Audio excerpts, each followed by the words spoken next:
പ്രിയങ്ക ഗാന്ധിക്കും രാഹുൽ ഗാന്ധിക്കും സമസ്ത മുഖപത്രത്തിൽ വിമർശനം.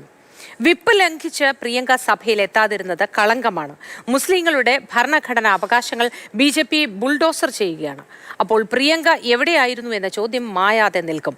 വഖഫ് ബില്ലിനെതിരെ പ്രതിപക്ഷ നേതാവ് എന്തുകൊണ്ട് സംസാരിച്ചില്ലെന്ന ചോദ്യവും ഉയർന്നു നിൽക്കുമെന്നും സമസ്ത മുഖപത്രത്തിൽ വിമർശനം. മുഹമ്മദ് ഷഹീദ് വിവരങ്ങളുമായി ചേർന്നു. Shaheed, good morning. മുഖപത്രത്തിൽ എന്തൊക്കെ കാര്യങ്ങളാണ് പറയുന്നത്? രൂക്ഷമായ വിമർശനം തന്നെയാണോ ഉള്ളത്? Modi, good morning. കഴിഞ്ഞ ദിവസങ്ങളിൽ വഖഫ് ബില്ല് പാർലമെന്റിൽ വന്ന സമയത്ത് രാഹുൽ ഗാന്ധി അത് നിശബ്ദനായിരുന്നതും പ്രിയങ്ക അവിടെ എത്താതിരുന്നതും കഴിഞ്ഞ ദിവസങ്ങളിൽ തന്നെ ചർച്ചയായിരുന്നു. ഈ വിഷയത്തിലാണ് ഇപ്പോൾ സമസ്ത മുഖപത്രമായ സുപ്രഭാതം കടുത്ത വിമർശനം മുന്നോട്ട് വെക്കുന്നത്. അതായത് മുഖപത്രത്തിൽ കോൺഗ്രസ് എടുത്ത നിലപാടും ഇടതുപക്ഷ പാർട്ടികളും പ്രതിപക്ഷ പാർട്ടികളും ഇന്ത്യ സഖ്യം എടുത്ത നിലപാടിനെയൊക്കെ പ്രശംസിക്കുന്നുണ്ട്. ഹൈബിയുടെ ഉൾപ്പെടെയുള്ള KC വേണുഗോപാൽ ഉൾപ്പെടെയുള്ളവർ നടത്തിയ പ്രസംഗത്തെ പ്രശംസിച്ചുകൊണ്ട്, അവരെ പിന്തുണച്ചുകൊണ്ട്, അഭിനന്ദിച്ചുകൊണ്ട് സംസാരിക്കുന്നുണ്ട്.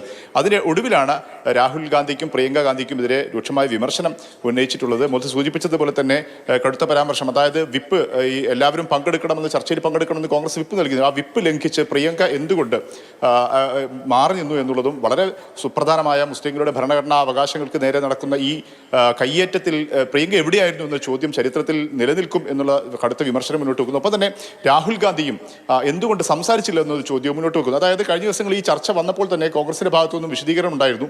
പ്രിയങ്ക ഗാന്ധി അടുത്ത ബന്ധുവിന്റെ രോഗം പരിചരിക്കാൻ വേണ്ടി അല്ലെങ്കിൽ കാണാൻ വേണ്ടി വിദേശത്തേക്ക് പോയിരിക്കുകയാണ് എന്നുള്ളതായിരുന്നു പ്രിയങ്ക സഭയിൽ എത്താതിരുന്നതിന് നൽകിയ വിശദീകരണം. ഒപ്പം തന്നെ രാഹുൽ ഗാന്ധി സംസാരിക്കേണ്ട എന്നുള്ളത് ഒരു സ്ട്രാറ്റജി ആയിരുന്നു. അതായത് രാഹുൽ ഗാന്ധി സംസാരിക്കുന്ന സമയത്ത് രാഹുൽ ഗാന്ധിക്കെതിരെയുള്ള മറ്റ് വ്യക്തിപരമായ വിമർശനങ്ങളും മറ്റ് വിമർശനങ്ങളിലേക്ക് കാര്യങ്ങൾ പോകും, അത് ഒഴിവാക്കാൻ വേണ്ടിയാണെന്നുള്ളതൊക്കെ ആയിരുന്നു കോൺഗ്രസ് കേന്ദ്രങ്ങളിൽ നൽകിയിരിക്കുന്ന ഒരു വിശദീകരണം. പക്ഷേ ആ വിശദീകരണം സമസ്ത മുഖപത്രം മുഖവിലേക്ക് എടുക്കുന്നില്ല എന്നുള്ളത് തന്നെയാണ് നമുക്ക് മനസ്സിലാക്കുന്നത്. കടുത്ത വിമർശനം മുന്നോട്ട് വെക്കുന്നു.